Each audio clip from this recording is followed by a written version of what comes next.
Well, guys, you might be one of the ones that have suffered from not being able to play your Xbox this past weekend due to an Xbox Live shortage that actually kind of ruined the experience for a lot of people this weekend where they couldn't even play offline their digital games that they owned. Hey, everybody, I'm Robert Storms. Welcome back to the channel once again. If you guys are finding me for the very first time, please do me a favor, smash that thumbs up and subscribe button. That way you guys can stay up to date on all future content here on the channel. We are only 250 subscribers until we reach our first goal of 1,000 subscribers.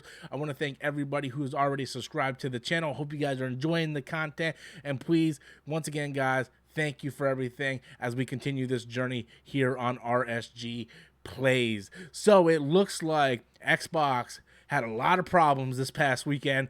When Xbox Live went down, there was a shortage, and basically what happened was a lot of people couldn't even play their games offline. This is a massive problem that many users were worried about when the Xbox One was originally being launched, and they were talking about DRM and always online in order to play your games. And this was something that many people actually fought against. Like, how are we going to preserve our games? How are we going to play our games if we always need to be online, always need to check in? How are we going to play our games? And the short answer is now, many years later, is that the answer is, well, we won't.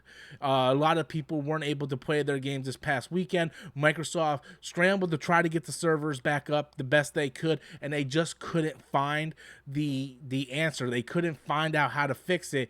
You can see where Xbox support right here. We're still trying to work on resolving the issues. In the meantime, players may see an improvement with launching games by rebooting their Xbox console, keeping an eye on the status page for updates.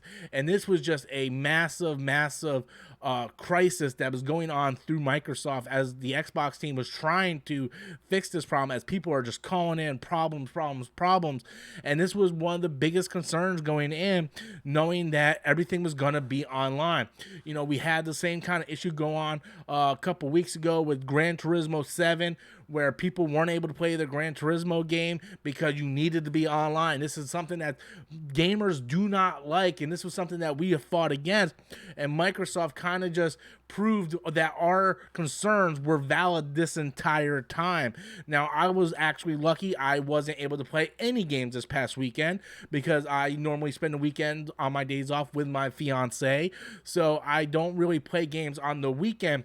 But if I was getting ready to boot up and to play something or play a game to review it on my channel for each and every one of you, and I'm unable to play the game, it dampers the weekend, right? I've had plenty of times. I remember when the Master Chief Collection first came out, I was a day one buyer, and that game did not work. And there's no worse feeling than going out and buying a console just for one game, and that game does not work. How many people bought an Xbox Series X this past weekend, Xbox Series S rather, this past weekend, because they're very common in stores? You can go to Walmart, Best Buy, Target. They have Xbox Series S's on their shelves. How many people purchased their Xbox next gen console for the first time this weekend, and they went to go play and they could not play because of the DRM, because Xbox Live was down? And to make matters worse, it is so bad when you have games that are downloaded to your console and you can't even play offline. I ran into a situation like this about a week ago where the internet here in my apartment complex was down, and I tried to play games that I own, not that were on Game Pass, but games that I owned, like Kingdom Hearts, that I have purchased in the Xbox store, that I tried to play, and it said you need to be online in order to access this game. Games you actually own, you are unable to play because it always needs to be online. This is a massive problem. This is a massive concern that gamers stressed about years ago when Xbox One was first being launched, and they talked about an always online console, and people talked about how this was a massive concern. And again, we are completely valid at this point. Now, do I think Microsoft is this evil corporation? No, I don't. I still love my Xbox Series X. I was playing it earlier today. I'm playing some Kingdom Hearts 2, and I love my Xbox Series X, and I continue to support it. And I love my PlayStation console and my Switch console. But it hurts the brand when you're trying to go play something and it doesn't work, and you're like, okay, well, I'm just gonna go jump on my PlayStation 5 and go play some Elden Ring or Tales of Arise, or maybe I'll jump on the Switch and play some Kirby or something like that. Like, out of the three main consoles, the PlayStation, the Xbox Series X, and the Nintendo Switch is the most reliable console on the market right now, because I know even if I'm not online, I still can play my games. I can put in a cartridge, play my game offline. I can play it if the power goes out, if the internet goes out. I can play it through a tornado, a hurricane, a flood. I can play my Nintendo Switch anywhere at any given time. Whereas the PlayStation and the Xbox Series X, they are all reliant on DRM. PlayStation right now isn't severe like Microsoft is, because we found that out, but we do have the same instances going on over at Sony when it comes to games like Gran Turismo 7 that went out for an entire day and people weren't able to play. And this was during the game's initial launch of the game, where people were just starting to play it. And you mix that with all the microtransactions and all this, right? It really hurts the gaming experience. And it gets to the point where a lot of people don't have a lot of time throughout the week to play the games, right? A lot of people work 2 jobs.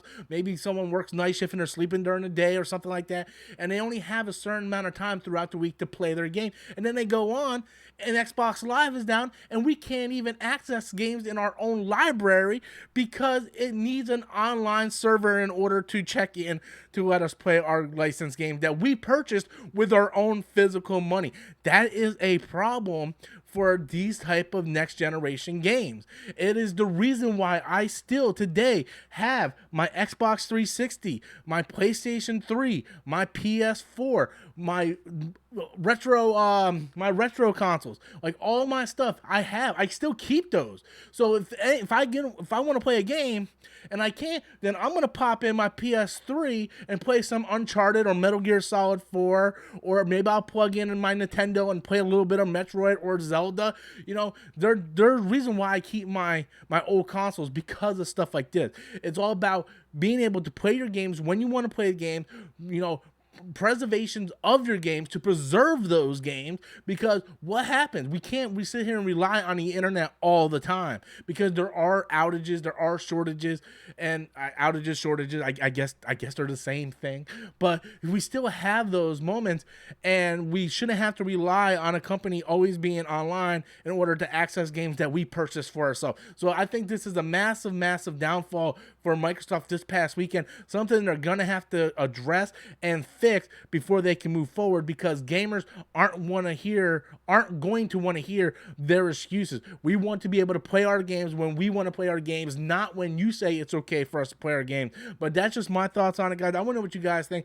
Be sure to smash that like and subscribe button. That way you guys can stay up to date on all content here on the channel. Currently live streaming Kingdom Hearts 2 playthrough on the channel, so you guys can stay up to date on all that. Hit that bell notification. Once again, we are only 250 subscribers away from hitting that grand total of 1K, but I can only do that with each and every one of your support. Until next time, guys, as always, I am Robert Storms, and that's my opinion.